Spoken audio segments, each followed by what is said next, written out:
नमस्कार, भारत एक्सप्रेस देख रहे हैं आप और मैं हूं आपके साथ रोमा हैदर। रूस और तुर्की के बीच बीते कुछ वर्षों में बने घनिष्ठ रिश्तों के बावजूद अब तुर्की में रहने वाले रूसी नागरिकों की संख्या तेजी से घट रही है।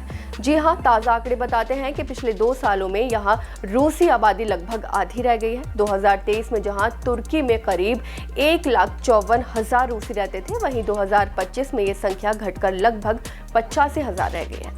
ये जानकारी रूस समर्थक अखबार ने अंकारा स्थित रूसी दस्तावेज के हवाले से दी है। वहीं फरवरी 2022 में यूक्रेन पर पुतिन के हमले के बाद बड़ी संख्या में रूसी नागरिक तुर्की आए थे। तुर्की की लोकेशन, तुलनात्मक आसान वीजा पॉलिसी और रूस से अच्छे संबंधों के कारण ये देश रूसियों के लिए एक बड़ा ठिकाना बन गया था। लेकिन अब स्थिति बदल रही है। बड़ी संख्या में लोग तुर्की से वापस रूस लौट रहे हैं या फिर सर्बिया, पोर्चुगल, स्पेन और जॉर्जिया जैसे अन्य देशों में बस रहे हैं। अब सवाल ये उठता है कि आखिर ऐसा हो क्यों रहा है कि राष्ट्रपति रेसेप तैयब एर्दोआन का देश रूसियों के लिए आकर्षण खोने लगा है।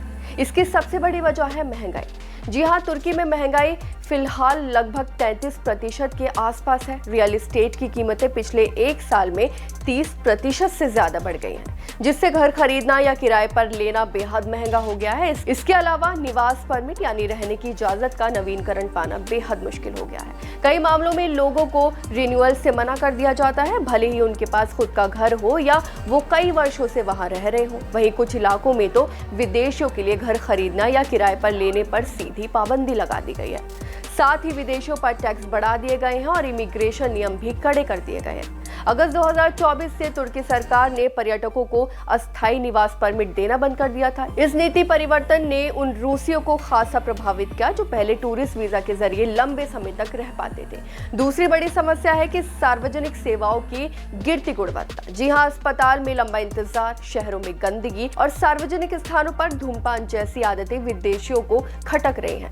कई लोग बताते हैं कि युद्ध के शुरुआती दौर में तुर्की आने पर माहौल काफी सकारात्मक था, लेकिन अब आर्थिक दबाव और नीतिगत बदलाव ने स्थिति को बिगाड़ दिया है। रूस नागरिकों का ये पलायन केवल तुर्की तक सीमित नहीं है। 2022 की एक रिपोर्ट के मुताबिक 1920 के दशक के बाद रूस का सबसे बड़ा सामूहिक प्रवासन बताया गया है। वहीं आज की बात करें तो आज Serbia, Kazakhstan, Armenia, Türkiye, Israel, Europe के कई देश और अमेरिका सभी जगह लाखों रूसी प्रवासी रह रहे हैं। कई लोगों ने अपने व्यवसाय और परिवार समेत स्थायी रूप से रूस के बाहर जीवन बसाने का फैसला किया है। वहीं विश्लेषकों का मानना है कि तुर्की का आर्थिक संकट और सख्त होती इमिग्रेशन नीतियां आने वाले समय में रूसी प्रवासियों की संख्या को और घटा सकती हैं।